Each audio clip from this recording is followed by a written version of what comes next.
And I guess that can be the theme of this video in a way, sort of low budget living, which is my normal way of living. Yeah, just give you a little tour of my room. I had to make some changes because when I first, and this is something I do all the time, every hotel room I've ever stayed in, I basically have to modify a lot of things to make it comfortable and fix a lot of things. And that's why it's kind of good sometimes to have a bicycle, because I'm here with my touring bicycle. So I have all my tools with me, things like tape, scissors, screwdrivers, vice grips, things like that. And I often need those things, oil, lubrication, because quite often the hinges on all the doors will be completely rusted and they make a lot of noise. So I oil all the hinges. The keyhole system on the door will be rusted and I oil that and get it cleaned up. All these nuts and bolts and screws will be loose and falling off, and I'll just tighten all these screws up, things like that. These, of course, are absolutely hopeless. I mean, they're just, you know, you can't lock the door anymore because this one is gone. There's another one down here, but then the door shifts on its hinges, as you can see, and it's way below. So this, in order to fix that, you'd have to lift up the whole door. And of course, I don't have the tools to do anything like that. But these are the kinds of things that I work on. Quite often the screens up here will be ripped open and all the mosquitoes can get in, so I fix all that up. And in this case, when I came into this room, the bed was over here. So the bed was in this corner with the head of the bed against the window. And that's a problem for 2 or 3 reasons. The main reason is there's the road. And on the weekend, I got here on a Saturday and yesterday was Sunday. This road was really busy, tons of traffic. And the roar of traffic was just overwhelming. Luckily, I was really tired after my trip, so I still managed to sleep. And I always have earplugs, so I still was able to sleep. But with the bed right here, you're close to all the noise. And then, of course, people come out on the balcony, they're sweeping, they're mopping.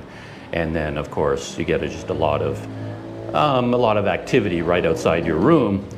And the other problem is that I like to sit on the bed, like lean against the wall, and I have my laptop on my knees, or I'm just sitting there with my tablet or my smartphone and I lean against the wall and do whatever I need to do. But because it's against the window, I've got nothing to lean against.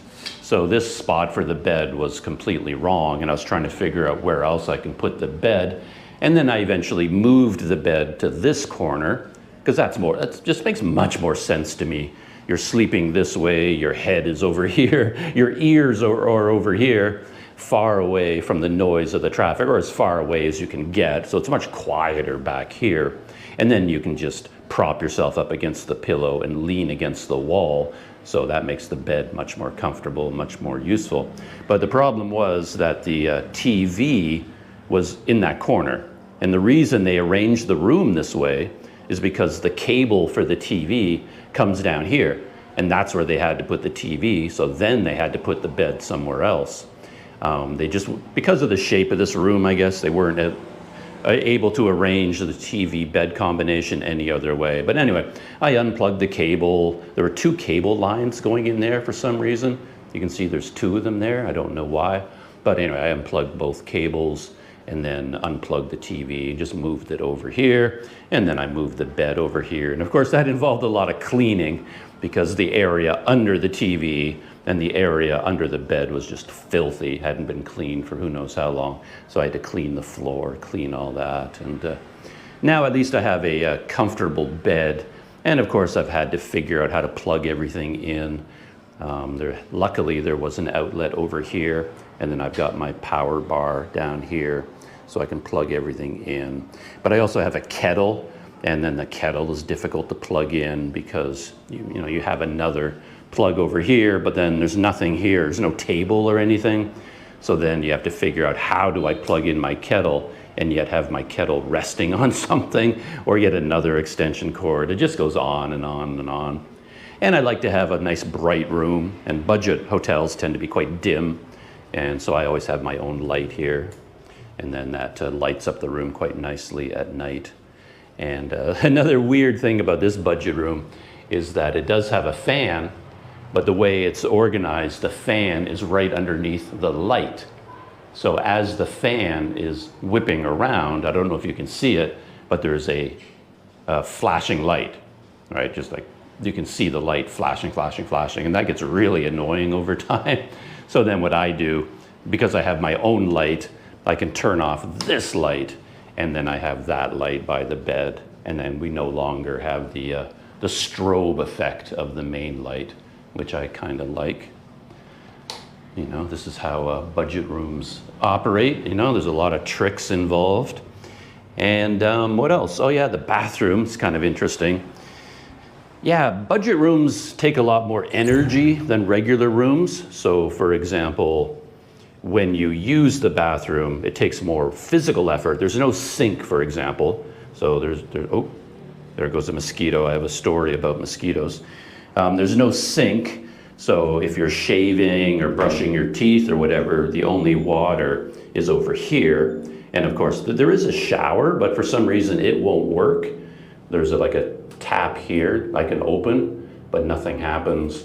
And this one is another valve, but it's jammed. I've tried and tried and tried. I cannot open that. So the shower won't work. So the only way is with a bucket bath. And then when you're using the bucket bath, of course, for everything, you're just sort of leaning over all the time and taking a bucket bath, and your shaver, you got to come over here and rinse your toothbrush. And I don't know, you end up bending over all the time, bending, getting back up, bending. And by the time you're done, you're actually kind of tired by the time you get out of the bathroom. And then they do this funny thing where they raise the bathroom up on a shelf, because they need to do that for the plumbing, because when they built the building, they didn't incorporate the plumbing in the floor. So now in order to get gravity feed down into the sewer pipes, they have to raise the toilet, but then they never extend it out to the front. So when you're sitting on the toilet, there's nowhere to put your feet. Anyway, that's a whole physical ordeal as well. One funny thing, when you have water in the garbage can, it's cold because it sits there all day and all night, but then they have a water tank on the ceiling which feeds into this, and actually that water gets really hot during the day. So you can actually get a burst of hot water out of this pipe at some point, but it's just naturally been heated up by the sun. And then I end up turning this on, and then I'm like waiting for it to fill up with hot water, and I dump it over my head. You know, and then I get another bucket, another scoop of it, on and on. Because this water right now, yeah, it's nice and warm. And this water is ice cold. The other thing I remembered about Tanjung Balai, actually about all the coastal cities in Indonesia, is that when you take a shower here, you notice that it doesn't dissolve soap. So you soap up your body just fine, but then when you dump water on yourself, the soap stays on your body, because you're right beside the ocean, and the water here is very salty, has a lot of salinity, I guess, salt content. It's not really true fresh water, so it doesn't clear away the soap, and you always end up with this slippery feeling on your skin because you get soap residue and salt, because you're actually bathing in salt water most of the time, which is kind of interesting. In terms of repairs, I had to repair this screen. This is always a puzzle to me with these hotels. Like this one, I'm very happy because it actually has a mosquito screen on it. But when you get one of these, there's always one part will be punched open, like there will be a hole here. And that's what was up here.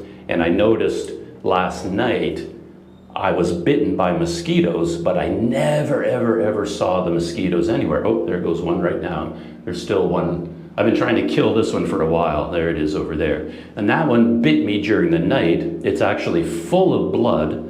There was another one in here that bit me. It was full of blood, and I managed to kill it. So there's a blood spatter, because this is where I killed the mosquito. And then there's another one here I killed that one. And then the third one I haven't been able to catch.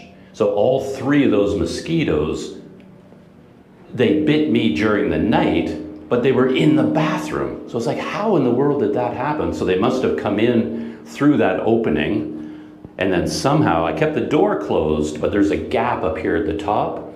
So I assume they eventually found their way through that gap, bit me while I was sleeping, and then somehow they came back through this gap, and then they never managed to go out that hole. So there were 3 mosquitoes in the bathroom, full of my blood. They bit me during the night, and they must have gone out into the room and then come back into the bathroom somehow. Very like super intelligent mosquitoes. Anyway, the corner was ripped open, and since I have my own tape, I've now taped the corner, so now that is sealed. And then I wanted to seal this opening, and I don't really have anything to cover it up or anything like that. So I just figured out I can put a water bottle in there and just jam it in. And if I put a plastic bag around the water bottle, it seals that hole. So now no more mosquitoes should come in through there. So that is what is going on in the bathroom, a bit of an adventure. Yeah, I'm always curious about these things, like that big hole in the screen. I can't think of any reason why it's there. Like you think back, okay, they put in the screen, but at what point, how did that screen get punctured? I can't think of any reason that would happen by accident. Maybe they did it deliberately and they just left it open. I can't come up with a reason for it. And then you find weird things like this, like there's a magic marker right there, a black or blue, red, who knows what color it was originally, but some kind of a marker, and it's probably been there for 5 years, 10 years. How did it end up there? Who put it there? And then why has it never been moved? You know, I always wonder about that. I wonder about the stories of these inanimate objects, sort of like the toys in Toy Story. They must have a story to tell about where he came from and what he was used for and how he ended up there. And he's been stuck there for years and years and years. And by the time I leave, I'll remove it. I just haven't removed it yet. Yeah, just all kinds of mysteries. Still even have the original seal that kept the lid on this toilet. They installed the toilet, but they never bothered to remove the things that were holding the lid in place. But anyway, that's life in a low-budget accommodation, which is nice. But actually, it's pretty comfortable. Even so, the fan, the air conditioner works, and they're not giving me a hard time about running the air conditioner, like to save money or anything. They just, when they check me into the room, they just turned it on for me and says, okay, there's your air conditioner. And you can just run it all day, all night. It's part of the room fee. And the other thing is drinking water. And I travel with this. This is a 10-liter MSR dromedary bag. And in the old days, I would have to fill that bag up like at the village well or something. You go to the well and you get a whole bunch of water, and then I would have a water filter or water purifying liquids or tablets, and then you have to go through this whole process of purifying 10 liters of water to get you through the next day or so. But these days, a great thing is that all these countries have water purification centers, and my hotel just happens to be right across the street from one of them. Right there, you can see it. There's that guy. Standing there, he's filling up a water bottle right now. And you'll find a dozen of these all over Tanjung Balai, all over every city basically. And you just have to find one. So I was happy that there was one right across from my hotel. So I brought my water bag over there yesterday, and then he filled it up with 10 liters of water. So I have lots of drinking water. Need to stock up on some water.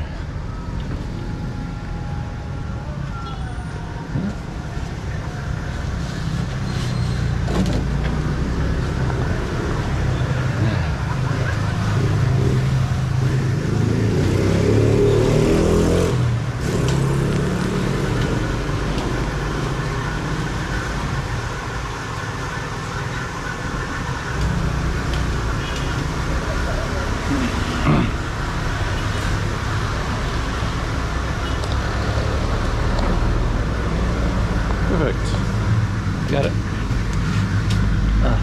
Dua, tiga? Dua. Okay. Thank you.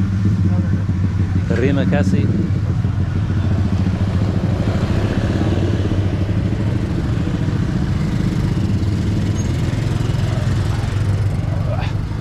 there you go. That's the way to live. 10, well, this bag is 10 liters, but if you fill it up normally, you don't actually get 10, maybe 8.5 liters, 9 at the most.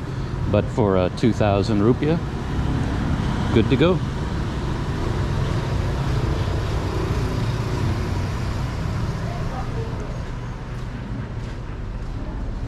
And the other thing that is going on, I'm going to get a SIM card, but my kettle is broken. It still works, but it's really, really dangerous. These things are not designed for safety. I don't know if you can see that, but that's the plug, and the whole plug interior has been melted. So all the plastic has melted away, and then this metal thing that connects the electronics is loose and rusty and burnt out and everything. So anyway, I bought this in Indonesia, in Dumai actually, ages ago, and now I'm going to take it out with me into Tanjung Balai and go to a bunch of hardware stores, appliance stores, and I can show them this and say, do you have one of these? Because despite how dangerous this one is, it's very, very lightweight, and it's a really handy thing to have. So I just want to replace this. So that's my other task for today. SIM card, get my phone up and running, and maybe buy one of these. And if I get those two things done, that will be a productive day. And I mentioned in another video or somewhere, I broke my reading glasses as I was coming from Port Dickson to Tanjung Balai. It always happens. I have it around my neck on a cord, and then if I happen to be going through customs or checking in for a boat or a flight, I end up holding a bag in my arms, forgetting that my glasses are there, and I shatter them. And so I broke my trusty reading glasses, but I had a spare set. I've got these ones that I found when I was in KL at some kind of dollar store or something. So I have these reading glasses now. I don't know what they look like in terms of fashion, but at least I can read things if I want to read my smartphone. I can now. So even though I broke my reading glasses, I made sure to bring along a spare. Anyway, yeah. Just stepped outside my room out here on the balcony, and man, oh man, the heat, it hits you like a punch in the face. It's like Rocky combined with Hercules, combined with Thor. They all get together and just punch you right in the face with the heat. It is something to experience, it really is. But yeah, there's the water place, and this is a very popular pastry shop over there. I haven't gone in yet to see what's there. And yeah, as I said, the road is under construction here, so it's very, very dusty. You see a lot of people go by holding their hand over their face because there's so much dust in the air. But yeah, here's the hotel outside. I think I showed a little bit of it in a previous video, but hey, this is the place. Very old school hotel, old bones. Not sure when it was built, but it was a long time ago. Nice little parking area down there. There's the main office. And fascinating thing about this hotel, I don't think I've ever seen it before, is that the courtyard in the middle has a tiny mosque. Like technically, I don't know if you'd call it a mosque. Maybe it's more low-key than that, a musalla, a prayer room. But I mean, to me, it looks like a full-on mosque with the washing areas for men and for women, and a separate building. Looks like it's more than just a prayer room. But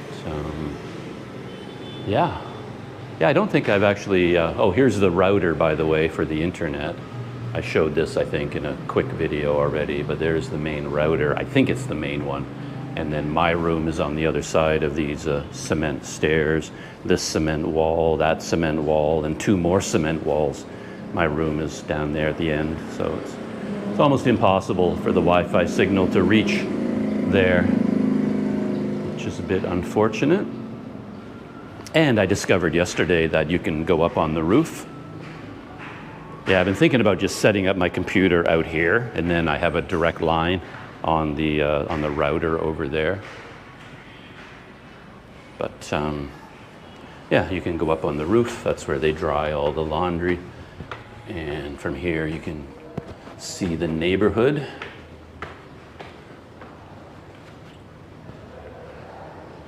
And there is Sumatra, the town of Tanjung Balai in all its glory. This is my local neighborhood at the moment. I like these small dwellings here. I mean, if I were a single man, as I am, living in Tanjung Balai, that's probably where I would end up. I would end up renting one of these little places. And if I had Wi-Fi and water in there, I'd be as happy as a clam staying in a little place like that. But they would be basically I'm saying that because they would be the most expensive types of lodging that you can get in a city like this. I see those all over Sumatra, this style of dwelling. But yeah, so that's the rear side of the hotel. And over here is the front of the hotel where my balcony is and where I pointed out the pastry shop and the water purification and the dusty, dirty road under construction. And there we are. So here's the other side. This is where I had a kind of an early dinner yesterday. A little chicken place right here. It's actually more of it's like a fast food place. Fried chicken and rice. That's all they make. That's all they serve, I think. So I'm having a quick snack at a local restaurant here. It's completely empty. This place has actually been very busy over the weekend, but this is a Monday, and this place is called No Bells Chicken. Ta-da! You just get 2 pieces of chicken, some rice, and a drink, and this comes to 27,000 rupiah, which is about 7 or 8 ringgit, something like that. And yeah, it's a good little meal for that much money, I must admit. And there's the road that goes right by my hotel. Yeah, it's like non-stop scooter traffic. It's quite entertaining to watch. Everybody just going up and down, up and down, up and down this road. Yeah, it can get quite busy in this intersection right here. Lots of Baycheck going by as well with interesting loads.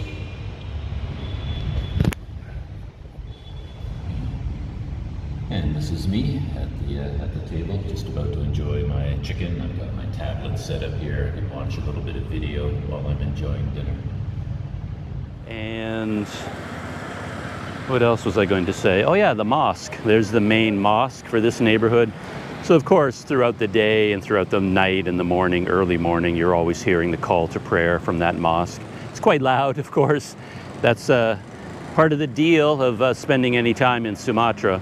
You learn to adjust to the loud calls to prayer. You're going to get that everywhere you go, and it's going to wake you up at very early hours, which is the whole point, of course, to alert people that it's time for early morning prayers.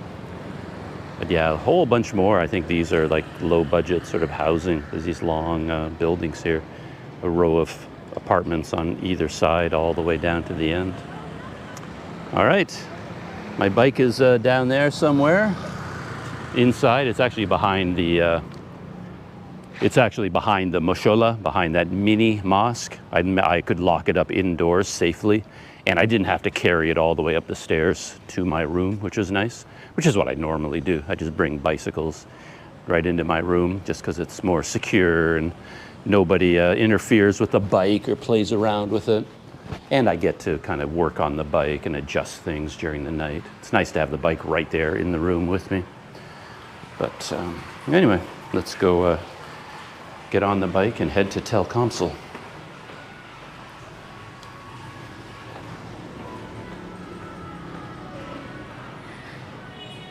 Yeah, I think an older hotel like this would be under repair, kind of constantly. Maintenance. It's a very clean hotel for its age and its style, and it's relatively inexpensive. My room is 120,000 rupiah per night. I think that's just about $7 US per night, and that's about the lowest room rate you'll find in Indonesia, I think, on a per night basis. Like a low budget room is going to cost about 120,000 rupiah per night. But it's a great value for that. And they clearly work very hard to keep it clean and to keep it in as good condition as they can, as you can see. And they serve a light breakfast, I'm told. I'm just always so busy in my room in the morning just having a cup of coffee. I haven't yet come down for breakfast, so I don't know what the breakfast consists of. Hati-hati, careful, because yeah, you'll whack your head there. It's as you can see, yeah, gotta make sure your head gets underneath there. And then here's the lower floor. Oh, door open on one of the larger rooms. So this is a large double room. A little bit more furniture. But no fan, which is interesting. So it kind of makes me like my room better. I love having the fan, aircon combination. And here's the little mosque down here. Oh, they have another router on this floor. And this is my bicycle, of course. So this is where I was able to park it.